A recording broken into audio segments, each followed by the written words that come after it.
Avec nous, une juriste de la structure SVP. Merci d'être là. C'est intéressant le sujet qu'on évoque aujourd'hui parce que c'est un sujet, je dirais, un peu banal, la relation bailleur-locataire en temps normal. Genre, bon, ben voilà, tout va bien, on règle son loyer, on essaie de négocier.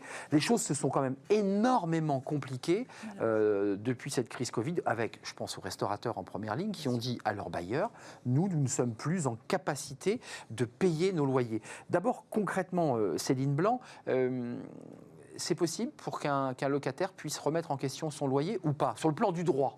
Alors, en temps normal, hors Covid, bien évidemment, effectivement, le locataire, il a l'obligation de payer son loyer. C'est son obligation contractuelle. Le bailleur lui met à disposition un local et la contrepartie, c'est je paye mon loyer. Donc, par principe, non, il est obligé de payer. La crise du Covid, effectivement, a énormément compliqué les choses. Et là, on s'est rendu compte que la plupart des entreprises ne pouvaient plus faire face à leurs charges et la dette locative est une charge majeure. Donc là, pour des commerçants notamment. Voilà, et tout commerce même, parce que même si on n'a pas de fermeture administrative, le fait d'avoir une baisse de chiffre d'affaires ampute forcément vos charges et complique la chose. Donc là, le gouvernement s'est dit, il faut peut-être aider ces entreprises. Il a mis un peu de temps d'ailleurs.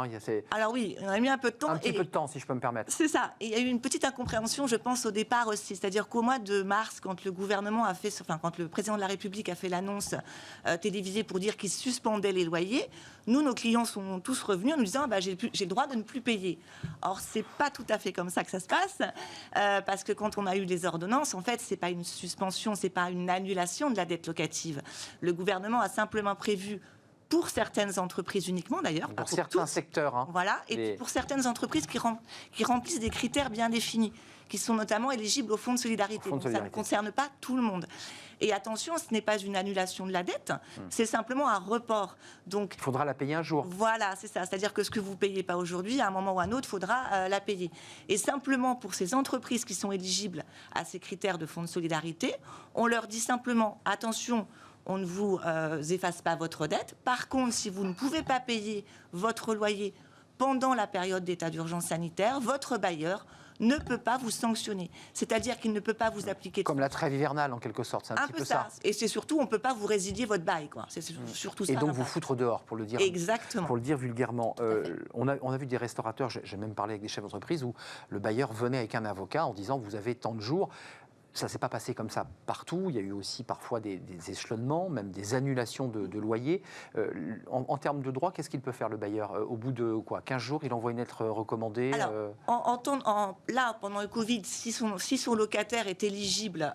il est protégé. Il ne peut rien faire. Il est obligé d'attendre la fin de l'état d'urgence. En temps normal, si votre locataire ne paye pas son loyer, vous avez une clause dans votre bail, ce qu'on appelle une clause résolutoire, qui permet au propriétaire effectivement de dire vous n'avez pas payé, je vous délivre un commandement de payer par huissier, et si au bout d'un mois vous n'avez pas régularisé votre loyer, je suis en droit de faire constater directement par le juge la clause résolutoire et donc la résiliation de votre bail. Vous avez eu des clients dans cette situation, des clients qui étaient pris à la gorge et oui, dont le bailleur mettait une pression incroyable? Oui, alors ils essaient de négocier au maximum, mais malheureusement c'est pas toujours possible. Et effectivement, il ne faut pas oublier aussi qu'il y a des gros bailleurs, entre guillemets, mais il y a aussi des petits bailleurs qui ont des contraintes financières de crédit. Et qui vivent avec leur loyer. Qui vivent avec leur loyer. Donc c'est vrai que parfois trouver un terrain d'entente et un juste milieu pour satisfaire les intérêts réciproques, c'est pas toujours facile.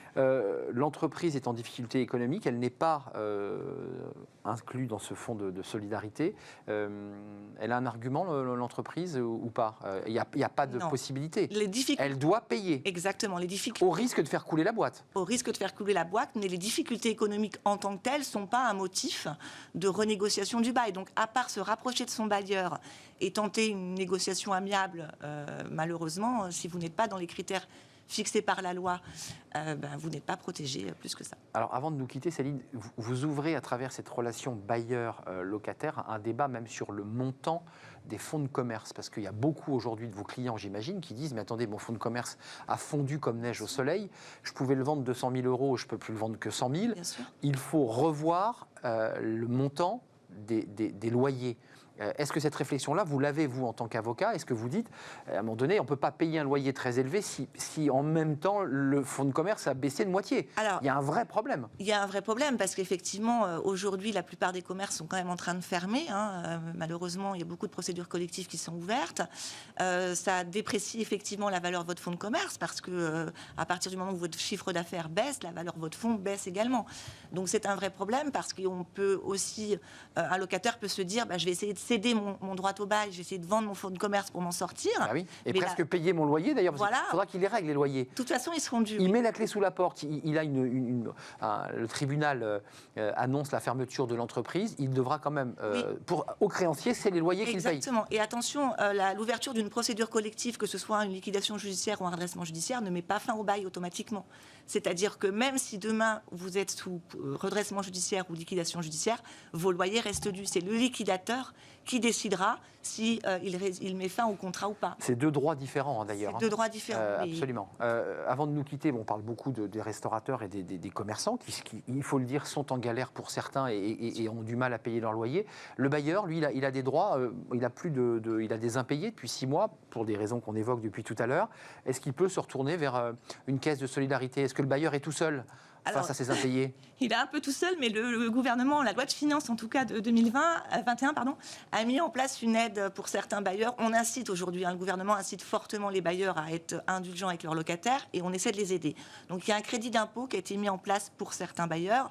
Alors c'est pareil, c'est encadré, ça ne vise pas tous les locataires et tout le monde, mais le principe c'est qu'on peut permettre aux bailleurs qui accepteraient d'abandonner les loyers de leurs locataires pour le mois de novembre notamment, de bénéficier d'un crédit d'impôt de 50%. Le mois de novembre? Oui. Seulement le mois de novembre? Pour tous ceux qui accorderont, qui accorderont une annulation de loyer jusqu'au 31 décembre pour le mois de novembre. Oui. Donc c'est sur l'année qui court en ce moment, à partir du mois de mars, avril, mai, juin, ils n'auraient que 50% de crédit d'impôt. Voilà, pour les entreprises qui ont moins de 250 salariés. Et pour celles qui sont entre 250 et 5000 salariés, malheureusement, c'est 2/3 de 50% seulement. Tout est quand même très compliqué quand on observe ces sujets rectifiés par les lois de finances. On voit qu'il y a quand même beaucoup de contraintes et que j'imagine que certains de vos clients s'y perdent un peu, non? Complètement.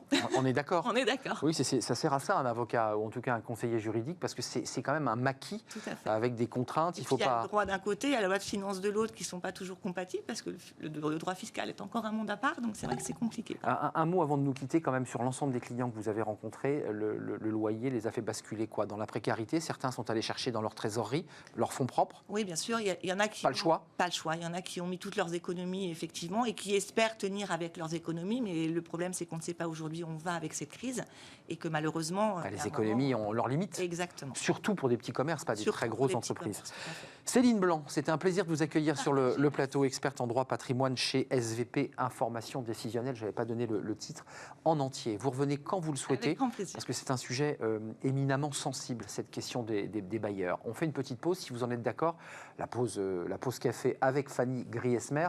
On parle du télétravail. On en a parlé tout à l'heure sur le mécénat de compétences, et là on va en parler sous l'angle, je dirais, un peu sociologique, un peu concret, un peu quotidien. Fanny Griesmer nous explique tout.